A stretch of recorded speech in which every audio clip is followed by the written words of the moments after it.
Guys দেখতে পাচ্ছেন এটা হচ্ছে লালন শাহ মাজারের মূল ফটক এবং এত পরিমাণ মানুষ এখানে জড়ো হয়েছেন যে রাস্তা থেকে বললাম একটা পা ফেলারও জায়গা আছে বলে মনে হচ্ছে না। এদিকে এদিকে প্রচুর পরিমাণ লোক। চলেন, এটা হচ্ছে লালন শাহ মাজারের সামনে দিয়ে একটি যে মাঠ আছে, আমরা এখন ওই মাঠের দিকে যাচ্ছি। চলেন দেখি কি আছে ওখানে। রাস্তার চারপাশে এই যে দোকানগুলোই আপনারা দেখছেন, এগুলো মূলত পার্মানেন্ট দোকান। এই দোকানগুলি মেলা ছাড়াও অন্যান্য সময়েও এই দোকানগুলিই ছিল, বাট মেলার জন্য ভিতরে কিছু অস্থায়ী দোকানপাট গড়ে উঠছে এবং এখানে খাবারের দোকান থেকে শুরু করে চটপটি, ফুচকা এবং নারীদের বিভিন্ন অর্নামেন্টস, তারপরে লালন শাহর ঐতিহ্যবাহী বিভিন্ন দোতারা, একতারা, হস্তশিল্প, এই সমস্ত জিনিসপত্র এখানে আপনারা পাবেন। দেখতেই পাচ্ছেন এই দোকানগুলো। এগুলো মূলত এই দোকানগুলো মূলত স্থায়ী দোকান। ভিতরে আমরা অস্থায়ী কিছু দোকানপাট দেখাবো আপনাদেরকে। চলেন দেখি।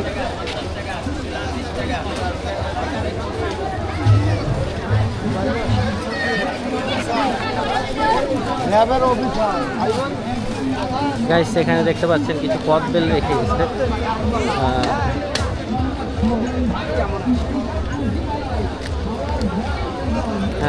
একজন ফেরিওয়ালা কিছু ফুল নিয়ে দাঁড়িয়ে আছেন। এটা মূলত মেয়েদের মাথায় পড়ার এক ধরনের বিশেষ। যে দেখতে পাচ্ছেন এখানে পরচুলাগুলি হচ্ছে।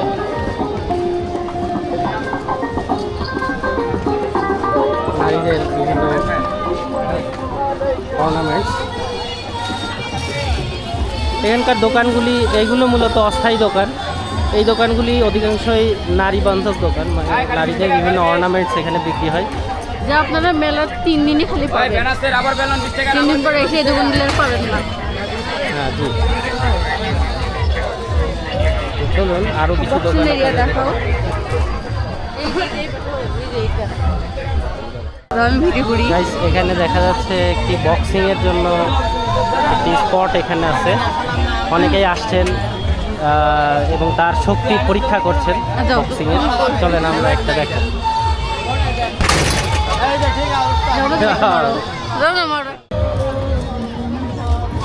গাইস এখানে ব্লেজার বিক্রি হচ্ছে। আমাকে গয়না কিনে দেবার না। এবং এখানে দেখা যাচ্ছে শীতের কিছু কম্বল, এই ধরনের কিছু জিনিসপত্র বিক্রি হচ্ছে এখানে। এইখানে একটি আচারের দোকান, বিভিন্ন ধরনের আচার, চানাচুর, বাদাম, ছোলা এবং নানান ধরনের আচারের আইটেম আছে। এইখানে আপনারা দেখতে পাচ্ছেন নারীদের বিভিন্ন অর্নামেন্টস বিক্রি হচ্ছে। চলেন সামনে যাই। আর নেব না।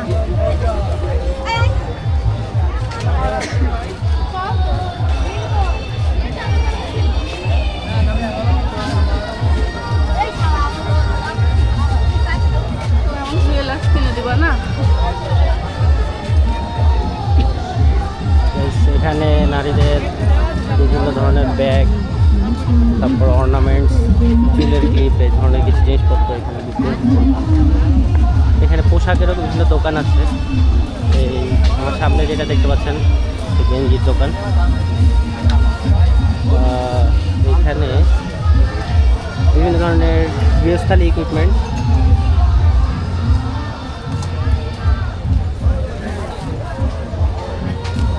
এখানে আরেকটি পোশাকের দোকান।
চলো স্টেজের দিকে একটু দেখে আসি, কিন্তু স্টেজ তো বন্ধ।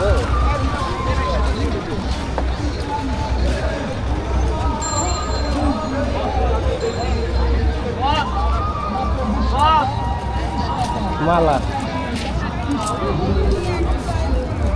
এই মালাগুলি কত করে ভাইয়া? হুম, এইটা শামুকের 70 টাকা। কয়টা নেবেন? দেখি পছন্দ হয় কিনা। চলো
এখানে সাধু সন্ন্যাসীদের ভিতরে গন্ডগোল বেঁধে গেছে, দুজনই পাগল।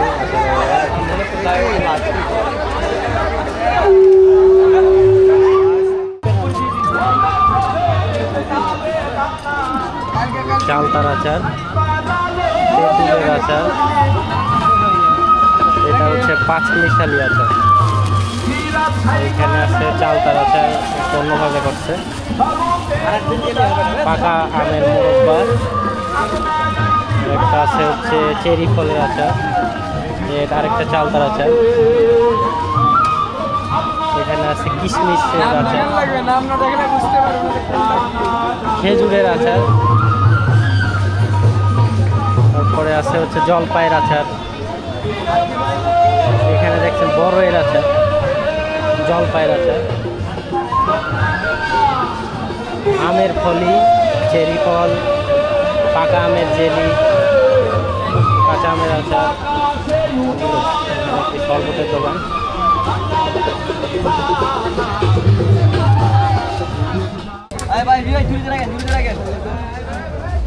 এই যে ভাইয়া কত করে? ভাইয়া ওই যে 70 টাকা করে, আর এটা 60 টাকা। বাজারটা না 60 টাকা করে এটা।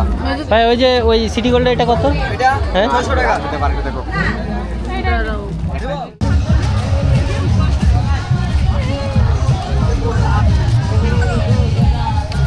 সব থেকে জঘন্য।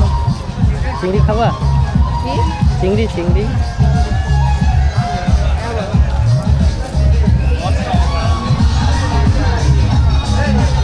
ওই যে উপরে ওখানে। উঠা যায়, তুমি চাইলে উঠতে পারো। বাবা, আমি একবার উঠছিলাম, খুবই সর্বনাশ।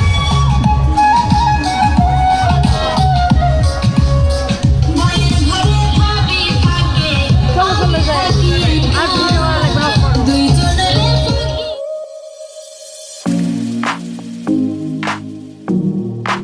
মেলার চারিদিকে অনেক ঘোরাঘুরির পর দুপুরে আমরা গেলাম 5 রাস্তার মোড় কাচ্চি ভাইতে। ওখানে গিয়ে একটু খাওয়া দাওয়া করলাম। আমরা আসছি কাচ্চি বাড়িতে, চলেন দিকে।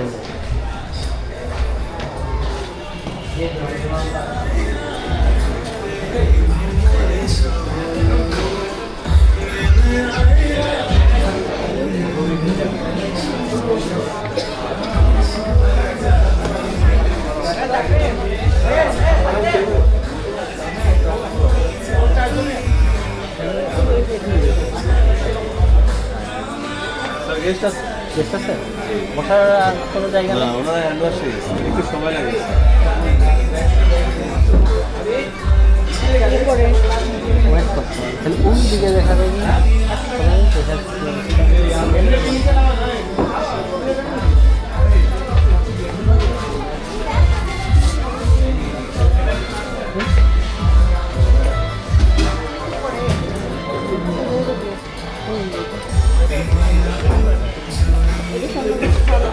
লাস্ট টাইম তো আপনারা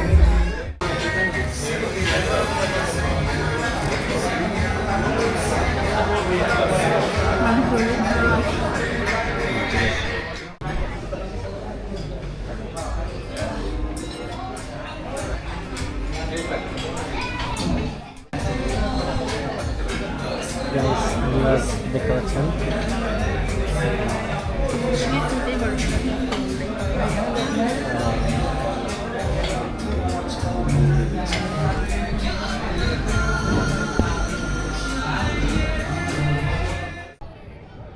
হ্যালো গাইজ, আসসালামু আলাইকুম। আমি এখন দাঁড়ায় আছি জেলা পরিষদ রবীন্দ্র লালন উদ্যানের সামনে। এখন লালনের মেলা চলছে, যেন মেলা উদ্যানের চারপাশে অসংখ্য লোকের সমাগম এবং দোকানপাট বসছে। আমরা একটু আসছি পার্কের ভিতরে, চলেন আপনাদের পুরো জিনিসটা একটু দেখাই।